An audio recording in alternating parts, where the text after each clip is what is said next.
नमस्कार, मंजूज रेसिपी मध्ये आपलं स्वागत आहे। आज मी आवळा कॅन्डी बनवलेली आहे।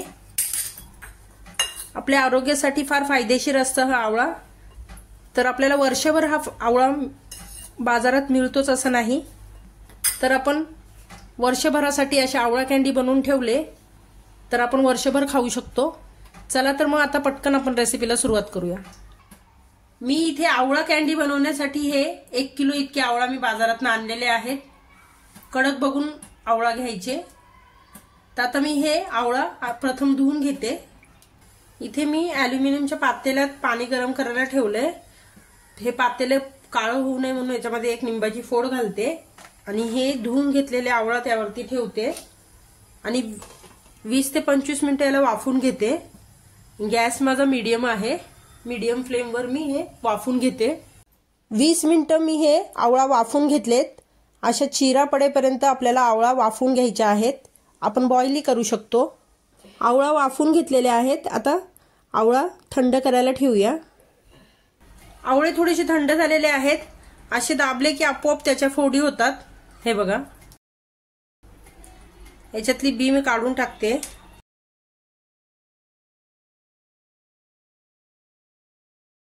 सर्व आवळ्यांच्या मी ह्या फोडी करून घेते। अशा आवळ्याचे तुकडे करून बिया काढून घेतलेले आहेत। आता मी इथे 2 कप इतकी साखर घालते। मी इथे अर्धा किलो इतकी साखर घेतलेली आहे। आता ह्या आवळा मी याच्यामध्ये घालते। साखरेमध्ये मी आवळा घेतलेला आहे। आता हे आवळा मी 4 दिवस ह्या साखरेमध्ये मुरायला ठेवणार आहे। हे व्यवस्थित असे मिक्स करून घेते आणि हे प्लास्टिकच्या किंवा काचेच्या भांड्यामध्ये मुरवायला ठेवायचे। स्टीलचं किंवा ॲल्युमिनियमचं भांडं वापरायचं नाही। आता ह्या साखरेचं पाणी होणार आणि व्यवस्थित ही साखर मुरणार याच्यामध्ये आवळ्यामध्ये। 4 ते 5 दिवस झालेले आहेत। मी हे आवळा साखरेमध्ये मुरायला ठेवलेले।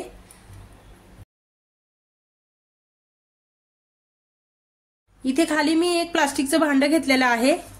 आता ही चाळण ठेवलेली आहे। आता त्यावरती हे साखरेचा पाक आपल्याला गाळून घ्यायचा आहे। पूर्णपणे साखरेचं पाणी काढून हे आपल्याला सुकवून घ्यायचंय। तर आता 3 ते 4 दिवस हे सुकवून घेणार आहे। थोडंसं फॅन खाली आणि थोडंसं उन्हामध्ये सुकवून घेणार आहे। आता इथे साखरेचं पाणी पूर्ण निथळलेलं आहे। मी हे सुकायला ठेवते। हे आवळ्याचं साखरेचं पाणी आहे।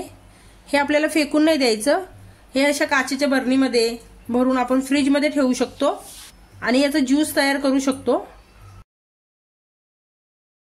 तर इथे आपला आवळ्याचा ज्यूस देखील तयार झालेला आहे। मी आता हे फ्रीजमध्ये ठेवते। तर इथे माझ्या आवळा कॅन्डी सुकवून तयार झालेल्या आहेत।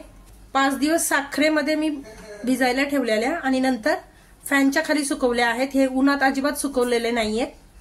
जास्त कडकही नाही झाले पाहिजे। हे बघा, आता यावरती मी ही पिठी साखर घालते। मिक्सरला मी बारीक करून घेतलेली आहे साखर। हे असं मिक्स करून 1 टेबलस्पून इतकी मी पिठी साखर घातलेली आहे। हे असं मिक्स करून आपण एअरटाईट कंटेनरमध्ये ठेवू शकतो। तर माझी ही आवळा कॅन्डीची रेसिपी तुम्हाला आवडली असेल तर लाईक करा, शेअर करा, सबस्क्राईब करा। रेसिपी बघितल्याबद्दल धन्यवाद।